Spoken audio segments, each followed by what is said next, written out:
దీన్నే చూడు, నువ్విప్పుడు నిద్దట్లోకి వెళ్తున్నావు. Deep sleep.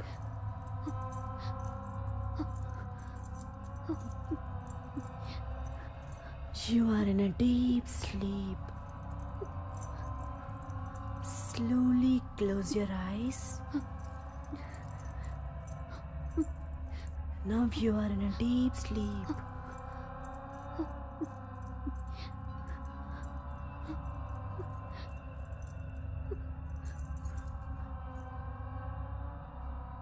నీ పేరేంటి? నిత్య.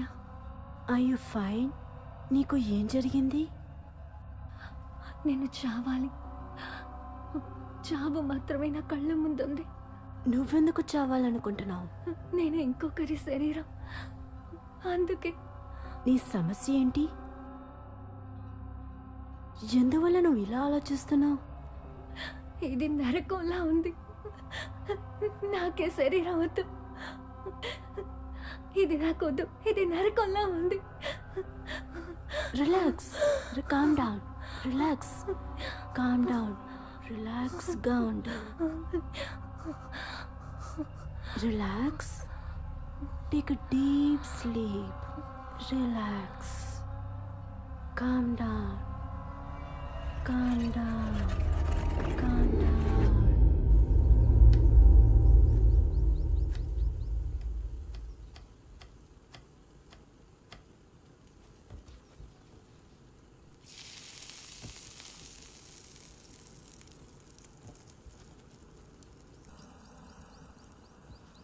ఇక్కడ ఉన్న వాళ్ళందరికీ నేనే వంట చేయాలి.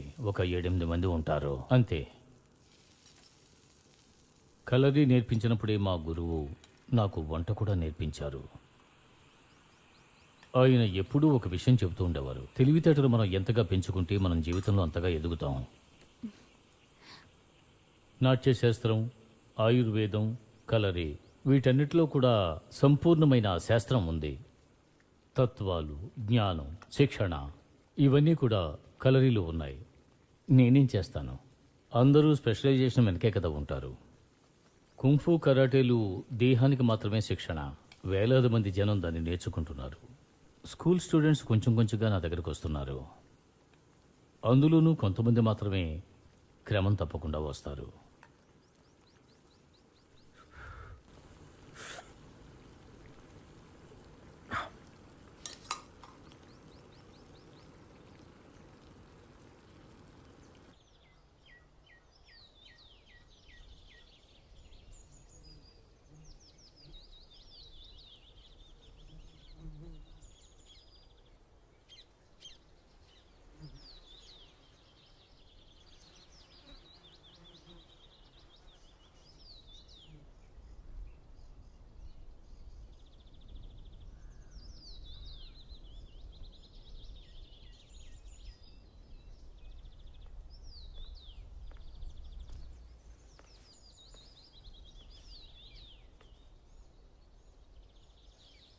అమెరికాలో నాకు శిష్యుడు ఉన్నాడు.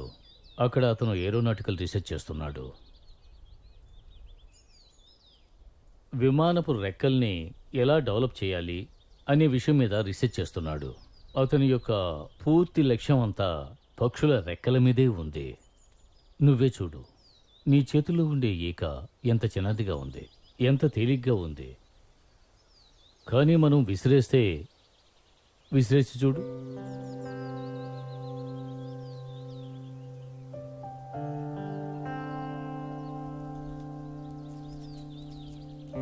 చూసావా, ఎగిరేటప్పుడు అది ఎలా ఉంది? గాలి దిశగా అది ప్రయాణించింది. ఆ విషయాన్ని ఈ ఇంజనీరింగ్లో చెబుతూ ఉంటారు. ఈక మీద ఉన్న ఎంట్రుకలు దానికి తగినట్టుగానే హెచ్చుతగుల్లో అమరి ఉంటాయి. ఈ విధమైన వేల కొద్దీ చిన్న చిన్న విషయాలు ఉన్నాయి. ఎగరడం కోసం ఒక చిన్న ఈక మీద ఎన్ని అమరికలు ఉన్నాయో మరి మనిషి శరీరం మీద ఇంకెన్ని అమరికలు ఉండాలి? మానవ శరీరం ఎంతో ఆశ్చర్యకరమైన అమరికతో ఉంటుంది. వేలాది సంవత్సరాలకు ముందే మనిషి మీద పరిశోధనలు సాగిస్తూ ఉన్నారు, కానీ ఇంతవరకు దాన్ని ఏం అర్థం చేసుకోలేకపోయాం. నేను విషయం అడగనా, మనిషి ఎగరగలడా? మనిషి ఒక చేపలాగా ఈదగలడు అంటే ఎందుకు పక్షిలాగా ఎగరకూడదు? జంప్, ఎగురు, జంప్.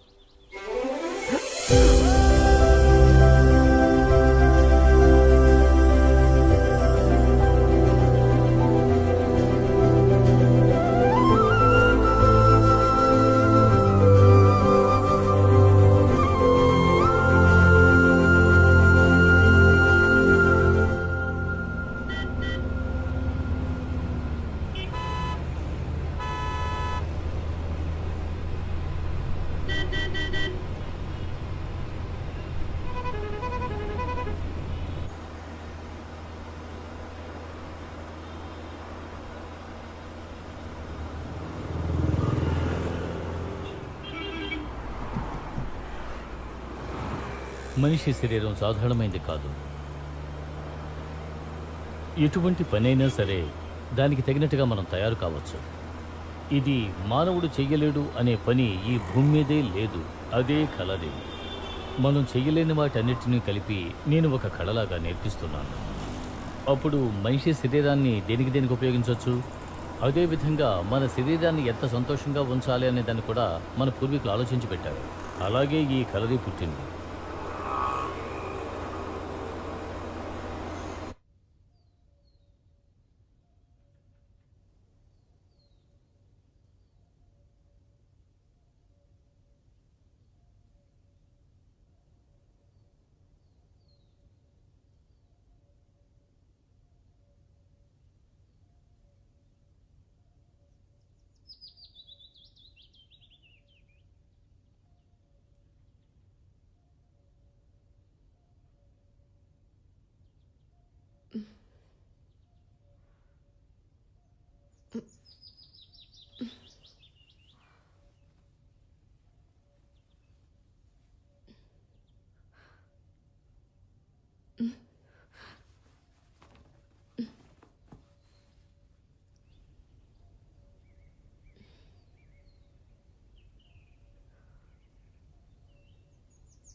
రా దివ్య, రా.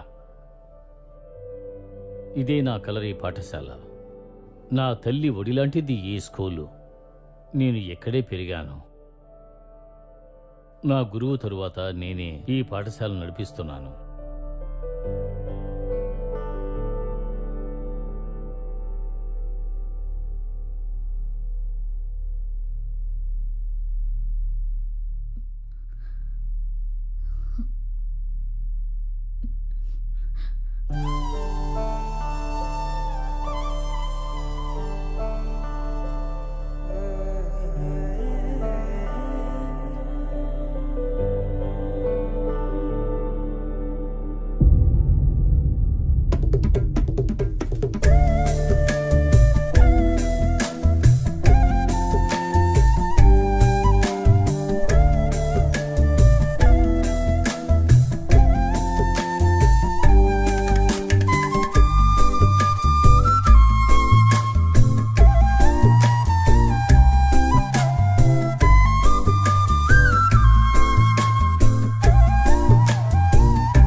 పక్షికి బలం రెక్కల్లో ఉందంటే మనిషికి బలం కాళ్లలో ఉంది. మొదటి పాఠం ఎలా నిలబడాలి అన్నదే.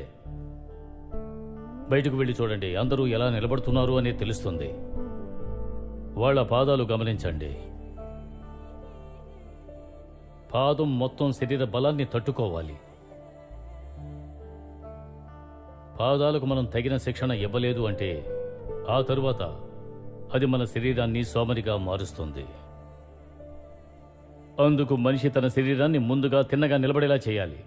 అందుకు అతని పాదాలు దృఢంగా ఉండాలి. ఇకపైన నేను మీకు నేర్పించబోయే ప్రతి విషయాన్ని మీరు బ్రెయిన్లో ఉంచుకోవాలి. 10లో 9 మంది శిక్షణలు తమ కాళ్ల కారణంగానే పరాజయం పాలవుతున్నారు.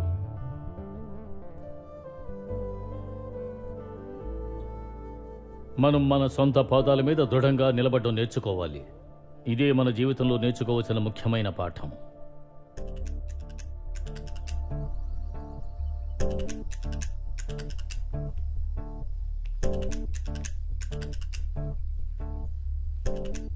కలయిలో 7 ఘట్టాలు ఉన్నాయి. అందులో మొదటి ఘట్టం దృఢంగా నిలబడ్డాం.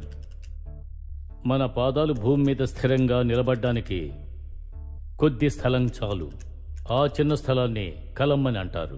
ఆ కళంలో మనం స్థిరంగా నిలబడ్డాన్ని ప్రాణశక్తి అంటారు. తల నుండి కాళ్ల వరకు ఏ ఆటంకాలు లేకుండా ప్రవహించాలి.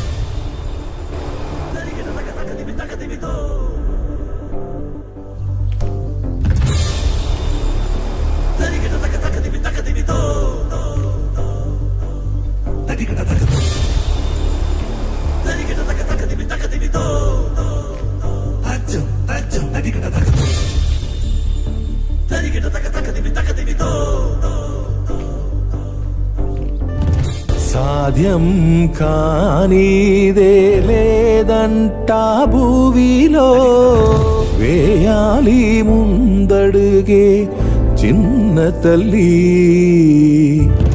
చేయాలి నువ్వేలే సాహసములే, సూర్య భగవానుడి స్ఫూర్తనుకో.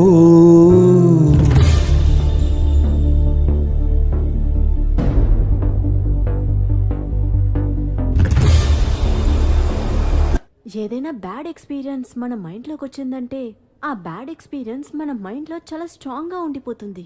అదొక నొరుగులాగా అస్తమానం బయటికి వస్తూనే ఉంటుంది. ఇంకా మన స్టడీ బేస్ చేసి నిజం చెప్పాలంటే మనుషుల మనసుల గురించి మనకు అసలేమీ తెలియదు. మన ఇచ్చే ట్రీట్మెంట్ బ్రెయిన్కి మాత్రమే. అది స్విచ్ ఆఫ్ చేయడానికే మనం ప్రయత్నిస్తున్నాం.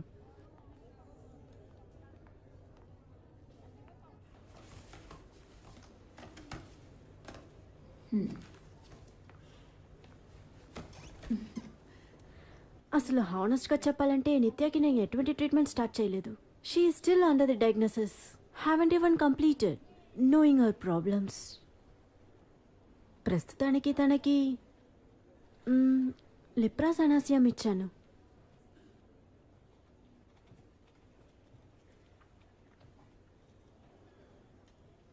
తనకి దాదాపు 7 సార్లు కౌన్సిలింగ్ ఇచ్చాను. ఈవెన్ హిప్నాటిస్ కూడా చేశాను. Yeah, I know it's a old technique, but it helps.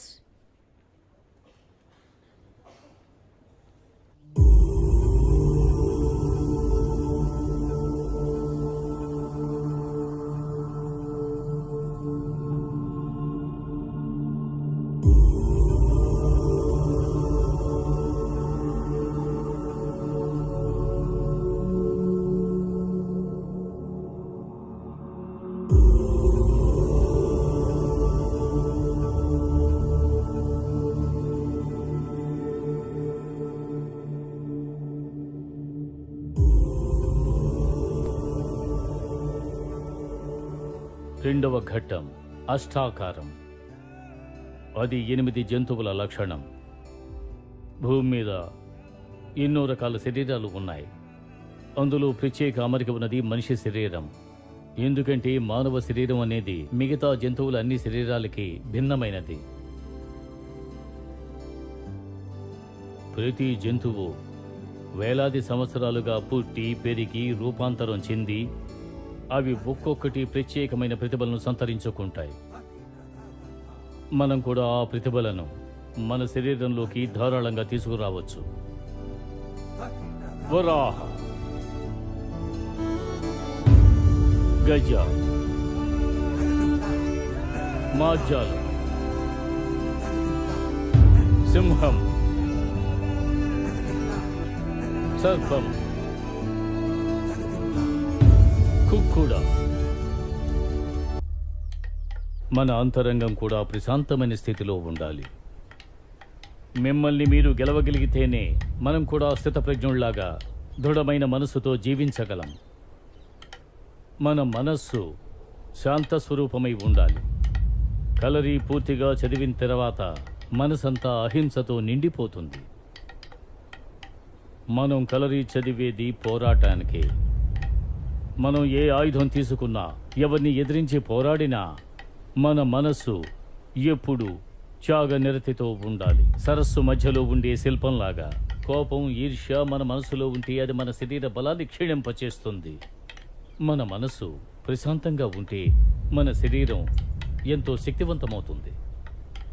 కలరిలో 3వ ఘట్టం పోరాటం, మనశ్శాంతి. దీని ప్రయోగమని అంటారు.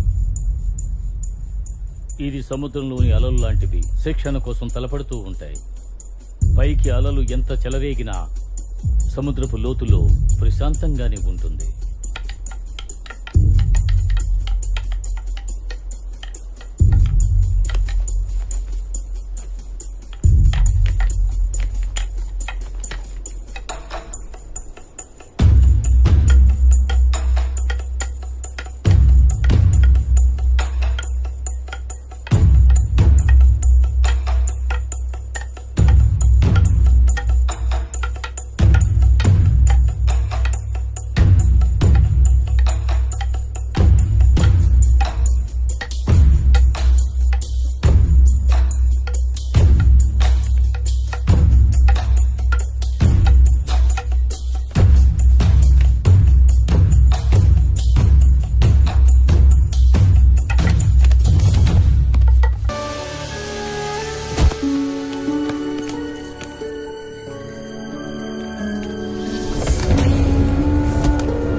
మాట్లాడినట్టున్నావు.